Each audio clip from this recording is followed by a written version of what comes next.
అందరికీ నమస్కారం అండి. నేను మీ డాక్టర్ శ్రీనివాసులు. ఎంఏ జ్యోతిష్యం, శ్రీనివాస వాస్తు జ్యోతిష్యం నిలయం. అందరికీ స్వాగతం. మనం ఎంఏ జ్యోతిష్యంలో ఇప్పుడు మనం ఫస్ట్ ఇయర్ పేపర్ 4లో వాస్తుని అంశంలో చాప్టర్ 2 చతుర్విధ వాస్తువులో మనం ఇప్పుడు కొంచెం తెలుసుకుంటా ఉన్నాం. సో ఫస్ట్ మనం ఇప్పుడు ప్రాసాదం అంటే మనం ఏర్పరచుకున్న భూమిలో ఆయా నివాసాలకు అనుగుణంగా కట్టే కట్టడాలని మనం ఆ నిర్ణయాన్ని ప్రాసాదం అంటాం. మానవ గృహాలు, దేవతా గృహాలు ఉంటాయి. వాటిలో మానవ గృహాలు అనేది ఏకశాల, ద్విశాల, త్రిశాల, చతుశాలలుగా నిర్మించవచ్చును. అదేవిధంగా గృహం యొక్క జనసామాన్య శబ్దంలో నివాస గృహం అనే అర్థంలో ఉంది. అంతేగాక గోశాల, గజశాల, ధాన్యశాల, భోజనశాల అనే ప్రయోగాలలోనూ గృహ పర్యాయంగా రతిగృహం, శయన గృహం, ఆయుధ గృహం, కోపగృహం, సమాలోచన గృహం అనే ప్రయోగాలలోనూ కనిపిస్తుంది. ప్రస్తుత కాలంలో శాల పదం సావిడి, చావిడి అనే పదార్థాల పరంగా వాడబడుతుంది. సమరాంగ సూత్రధారణము 20వ అధ్యాయంలో గృహానికి గల పర్యాయ పదాలు చెప్పబడ్డాయి. అనగా ఆవాసం అంటే గృహానికి ఇంకొక పేరు అనుకోండి. మనం గృహానికి గల పర్యాయ పదాలు అనగా ఆవాసం, సదనం, సద్మం, నికేతనం, మందిరం, సంస్థానం, భవనం, వసతి, చయం, ఆగారం, సంశ్రయం, నీడం, గేహం, శరణం, ఆలయం, నిలయం, లయనం, వేష్మం, గృహం, ఓకం, ప్రతిశ్రయం అనే పర్యాయ పదాలు మనకి వ్యవహారంలో ఉన్నాయి. అదేవిధంగా వ్యవహారంలో దేవతా నివాసాలకు ఆలయ శబ్దం, గ్రామ సంబంధమైన నిర్మాణాలకు మందిర శబ్దం, ధాన్య అన్మాది వస్తు జలాలు నిల్వ ఉంచే వాటికి ఆగార శబ్దం ప్రయోగాలలో ఉంది. గృహంలో శాల, ఆలిందం అనే 2 భాగాలుగా ఉంటాయి. అవి మనము గృహ విషయాల్లో ఇంకా మనము లోతుగా తెలుసుకుందాం. దాంట్లో ప్రధానంగా ఏకశాల, ద్విశాల గురించి తెలుసుకున్నాం. ఇప్పుడు మనకి యానం గురించి కూడా మనం కొంత సులభంగా లాస్ట్ క్లాస్లో కొంత తెలుసుకున్నాం. యానం అంటే ప్రయాణ సాధనం అని అర్థం. ప్రస్తుతం ఇవి 3 విధాలుగా ఉన్నాయి. భూమిపైన, నీటిపైన, వాయు ప్రయాణం అంటే ఆకాశ ప్రయాణం అని. భూమిపైన ప్రయాణించే వాహనాల గురించి అన్ని శాస్త్ర గ్రంథాలను చెప్పబడ్డాయి. రథము, శిబిక మొదలైన విశేషాలు దీనికి సంబంధించినవే.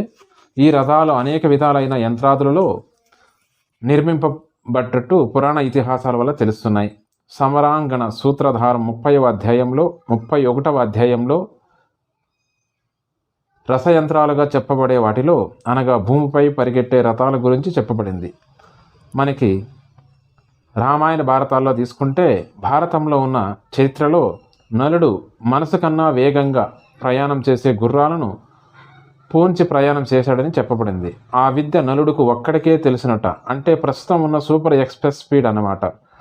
ఆ కాలంలో నాటికి కీలు గుర్రాలు మొదలైనవి ఉన్నాయి. ఋగ్వేదంలో అశ్విని దేవతల భూమి మీద, నీటి మీద నడిచే రథంలో ప్రయాణించినట్లుగా చెప్పబడింది. అదేవిధంగా రామాయణ కాలంలో యుద్ధకాండలో వాల్మీకి రాముడితో ఇలా పలికిస్తాడు: విభూషణ, ఆ వచ్చే మానవాకారం అంటే కుంభకర్ణుడు రావణి యంత్రశాలలో తయారు చేయబడిన యుద్ధ యంత్రమా అని. అంటే వాల్మీకి రచనాకాలానికే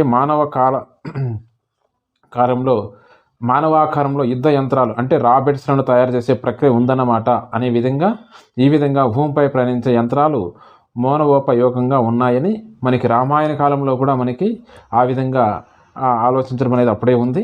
ప్రస్తుత కాలంలో భూమిపై ప్రయాణం చేసే వాహనాలు అనేకం మనకు కనిపిస్తున్నాయి.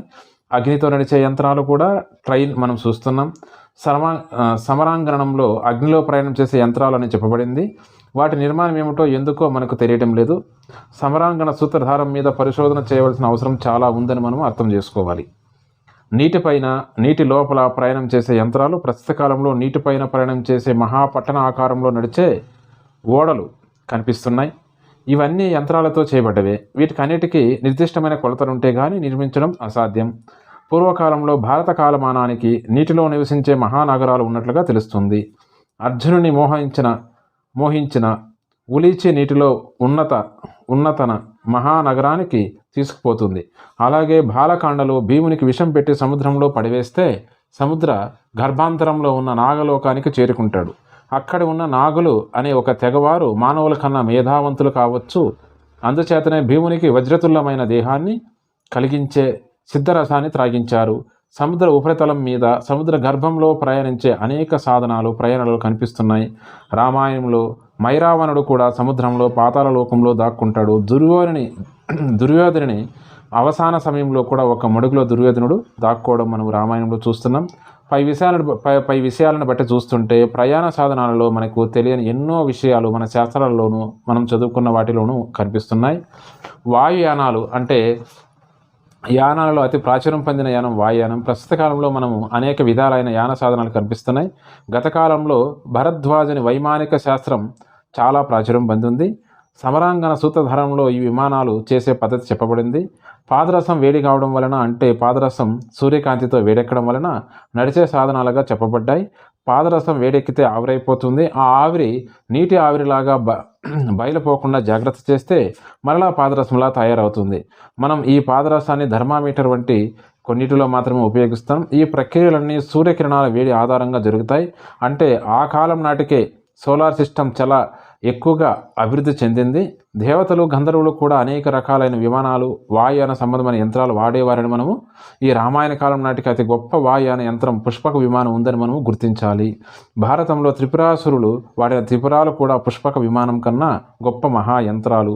ఇవి అన్ని వాయు సంబంధ యంత్రాలే. సూర్యకాంతి ఆధారంగా విద్యుత్తును తయారు చేసి తద్వారా యంత్రాలను నిర్మించే పద్ధతి మయమాయ అనే గ్రంథంలో ఉన్నట్లుగా ప్రాచీనులు చెబుతుంటారు. అలాగే యుద్ధానికి సంబంధించిన యంత్రాలను మయ జయము అనే గ్రంథంలో ఉన్నట్లు కూడా మనకి సాంప్రదాయ యజ్ఞుల నుండి వింటూ ఉన్నాం.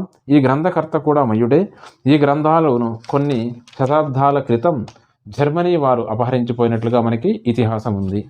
అదేవిధంగా శయనం గురించి అంటే ఈ శయనం అనే విభాగంలో మంచాలు, కుర్చీలు, సింహాసనాలు గృహోపకరణం కోసం ఉపయోగించి అనేక పరికరాలు చెప్పవచ్చును. వీటిని ఒక క్రమ పద్ధతిలో తయారు చేసి విధానం శిల్పశాస్త్రంలో చెప్పబడింది. గత కాలంలో తయారు చేసిన సింహాసనాలు ఎంతో పేరు పొందిన ఉన్నాయి. అంతేకాకుండా విక్రమార్కుని 32 మెట్లతో కూడిన సింహాసనం చరిత్రలో ప్రసిద్ధికెక్కింది. ప్రస్తుత కాలంలో భారతదేశం నుండి తరలించబడి విదేశాలలో ఉన్న మయూర సింహాసనం కూడా చాలా ప్రసిద్ధికెక్కింది. సభా భవనాలలో ఎవరెవరి ఆసనాలు ఏ ఏ ప్రమాణాలలో ఎక్కడెక్కడ నిర్మించాలనే పద్ధతిలో సభా ప్రాంగణం నిర్మించబడేది. అందుచేతనే ఉచితాసనం స్వీకరించండి అనే మాట వచ్చింది. ఇట్లా ఉచిత శబ్దానికి తగిన అని అర్థం వచ్చింది. హంసతూలిక తల్పాలు, సాధారణ శయ్యలు, దాంపత్యం కోసం నిర్మించే శయ్యలు, అతిథుల కోసం నిర్మించే శయ్యలు, అంతేకాకుండా వేస్తల గృహాలలో ఉన్న శైలకు సాధారణ శైలకు కూడా తేడా చెప్పబడింది. వారి వృత్తి ప్రవృత్తులను బట్టి ఏ ఏ ఆసనాలు ఏ ఏ దిక్కులలో నిర్మించాలో కొన్ని శిల్ప గ్రంథాలలోనూ కొన్ని సంహితా గ్రంథాలలోనూ వివరించబడ్డాయి. కొన్ని విషయాలు స్థాపత్య వేదార్థులైన శిల్పులు గ్రంథాలలో ఉండిపోయాయి.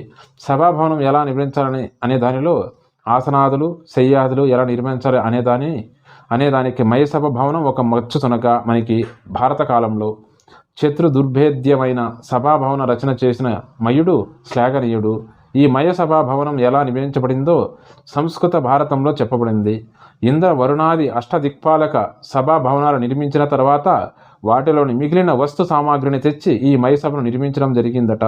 అంటే మిగిలిపోయిన వస్తు సామాగ్రితో చేసిన ఈ మయసభ భవనమే ఇంత శాస్త్ర పరిజ్ఞానంతో కూడినదైతే మిగిలిన ఇంద్రాది సభాభవనాలు ఎంత ఆనందదాయకంగా ఎంత బలంగా ఉంటాయి మనము ఆలోచించదగ్గ విషయమే కదా.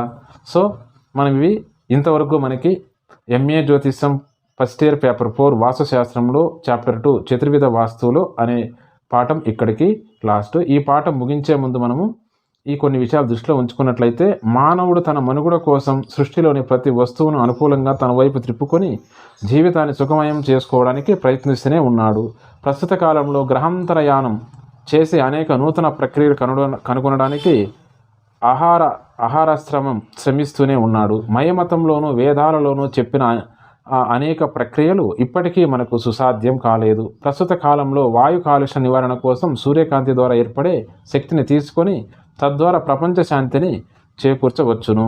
సో మనము ఈ చాప్టర్లో మనం తెలుసుకున్న విషయాలు ఇంకా పరిపూర్ణంగా తెలుసుకోవాలంటే కొన్ని చదవదగిన గ్రంథాలు ఉన్నాయి. అది మొదటిది అపరాజిత పృచ్ఛ, రెండవది విశ్వకర్మ ప్రకాశిక, మూడవది మయమతం, 4వ గ్రంథం మయవాస్తు, 5వ గ్రంథం వాస్తు విజ్ఞాన చంద్రిక, 6వ గ్రంథం వాస్తు రాజవల్లభం, 7వ గ్రంథం బృహత్ సంహిత, 8వ గ్రంథం నారద సంహిత. ఈ గ్రంథాలు మనము తప్పకుండా తప్పకుండా చదవాల్సిన గ్రంథాలు. నమస్కారము. స్వస్తి.